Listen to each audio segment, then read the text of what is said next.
শবে কদরে আল্লাহর হুকুমে হজরত জিব্রাইল আলাইহিস সালাম বিরাট বড় বাহিনী নিয়ে দুনিয়ার জমিনের মধ্যে অবতরণ করেন। আর ওই সমস্ত বান্দাগণ যিনারা আল্লাহর ইবাদত, তসবিহ, তাহলিল, কোরআন তেলাওয়াত, নফল নামাজের মধ্যে মশগুল থাকেন, তিনাদিগকে সালাম করেন এবং তিনাদের সঙ্গে মুসাফা করেন হাত্তা মাতলাইল ফজর, সকাল ফজর পর্যন্ত ওই বাহিনী সারা দুনিয়ায় চক্কর লাগায়, মসজিদে মসজিদে যায়, পাঞ্জাগানায় পাঞ্জাগানায় যায়, বাড়িতে যায়, ঘরে যায়, আর সমস্ত মানুষকে সালাম করে এবং মুসাফা করেন।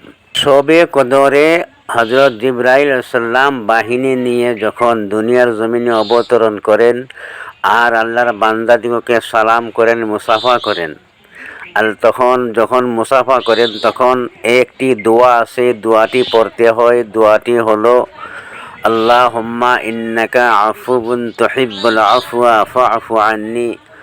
আয় আল্লাহ, তুমি মাফ করনেওয়ালা, মাফ করাকে ভালোবাসো এবং তুমি আমাকে মাফ করে দাও।